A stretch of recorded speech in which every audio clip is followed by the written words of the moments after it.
So I'm going to have a go at talking about children. I'm on my walk. The song called Children by Robert Miles is a song from my childhood. And obviously I lived with my mother throughout my childhood.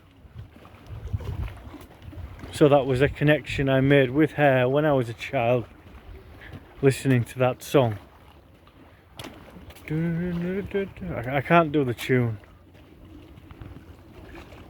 but it's a song called Children. I'm a satanic ritual abuse survivor. I know in my soul I'm a former child sex slave. And in my 20s I was forced to rape my girlfriend while the system was going to kill my little brother. I think playing dead was a big part of my childhood, and being treated like a dog as well. The most inhumane acts a child could suffer. No play. A sadistic joke to evil, unsafe paedophiles. That was my life. I was brought up around sadistic paedophiles. I was terrified, so I had to stay quiet. So I'm going to try and make this a short video. When I see children, well, I try not to look at them, really. There was one briefly at the checkout in a shop I've just been in, and I looked at the child really quick, possibly like a little girl in a pram.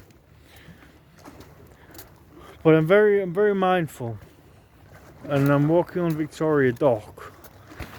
So there's the Humber Bridge behind me, which you won't be able to see on the camera. Man's just walked past me. There's no children at the moment. There's some flowers on the corner coming up. It's like, I think there's a couple walking towards me with a dog. And then there's some flowers, and I forget the name of the person who the flowers are for, and there's some You'll Never Walk Alone. I think there's like a scarf.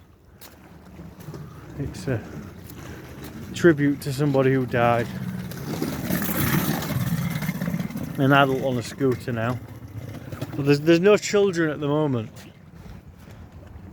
And to explain the playing dead, it's stupid really, because like children are so pure, they're innocent, natural, like creation of life. And a child is not a gorilla, you know. It's not a tiger with sharp teeth or a venomous snake. But to me, as a survivor of child sexual abuse, which includes male rape, child prostitution,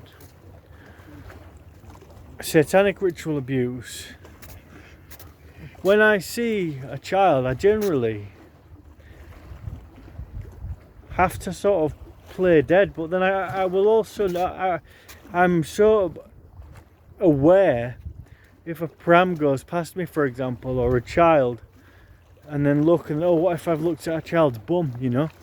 There's so much torture that I've experienced, that I've lived through. Really, I should be dead. If the evil bastards got their way, I should be dead. Maybe I can upload the photo of me and my two brothers at Centre Parks as the cover for this. But when I see, and it's so funny really, because like a child, like a little Star Wars Grogu, or like a little, they're just beautiful, innocent, funny. Like, I see them as little gods sometimes when I'm not scared of them. They can see right through everything, you know. There's no reason for me. There's no reason for me to be afraid of a child.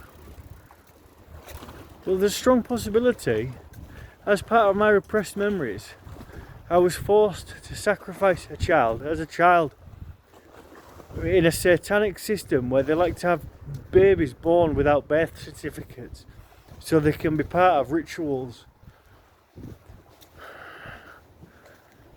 So my life isn't like your life. That's why I like to listen to a Necker Lucas podcast. And I found a new podcast, Handing the Shame Back. There's people out there who've been raped as children. Anal rape victims, such as female child. Girls can be anally raped, and boys. And then girls can be vaginally raped as a child. Obviously, I never wanted to rape my girlfriend, but I was a prime candidate for raping or being a rapist because of all the pain of my sexual trauma. And obviously, I would never want them to kill my little brother. So I was on holiday in Egypt with a girl who I loved, and I couldn't tell her what was on my mind, you know. I couldn't tell her that I had to rape her or they were going to kill my little brother. That's how they do it to you. They control you, and then they congratulate you for destroying your life. It's easier for me to think it's a lie or I'm deluded because it's just so bloody painful. So maybe not a Grogu, maybe like an Indian yogi who sees everything, you know. Maybe I'm quite yogic myself. But I still have some traps and some trips and some fucked up shit that I'm working with.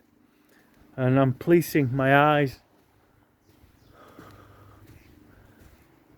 Recently walking in this area on Victoria Dock, and I think there was some children and some cycles or scooters or a mixture. And it's danger, danger. I'm about to walk past this imaginary collection of wild animals, including a gorilla, a hungry tiger, and a venomous snake. Well, really, they're just kids who hopefully have mature parents who won't sexually abuse them, will not physically abuse them, will not humiliate them, will not make them pay for being alive. Hopefully, the children I see are with parents who look after them, delight in them, they love them.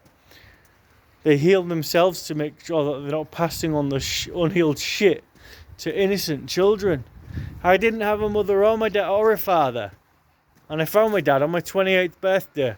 Unless I fucked it up again. And I found him when I was 26.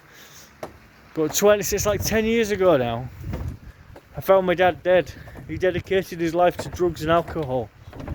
So he can get fucked, he's dead. But I still love him a bit. I have compassion for him. My mum, she used to call me a disgrace and say and do some of the most evil things to me. There's no words I can find really to describe my mum. I would have loved to have had two parents who were happy and healthy and stable, including financially. It's not always about money, is it? But I think I certainly grew up poor. There was always a scarcity of money and a lot of drama. I can have compassion and forgiveness for my parents. Can be grateful for the lessons. I'll be grateful that I've not turned out like them. I don't think my brother Josh believes that I was forced to rape Becky or they were going to kill Miguel. But that's his choice, whether he believes me or not. And it's his choice whether he wakes up from the household that we lived in. Because yes, he did have a different experience to me. But I think he said to me that he grew up in an angry household and not an abusive household. And I disagree with that completely. I've got fragmented memories, but there was some real dark shit. And I don't fight in the UFC, but when I lived with my mum, it was like being locked in a cage with Khabib Nurmagomedov and having the woman who gave birth to you on top of you, kicking the shit out of you. And likely my brothers punched and kicked me when I was down as well, because they knew that to survive, they had to align with her. That's the problem with trauma when you have to love. Well, the only person you've got to love is unsafe, so you take it.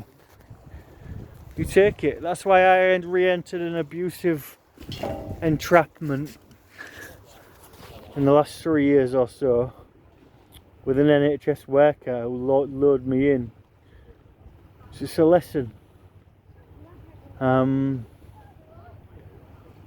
I knew while I was cuddling her and loving her and staying with her, I'm with a person who I could love her because she was my mum, but she was unsafe.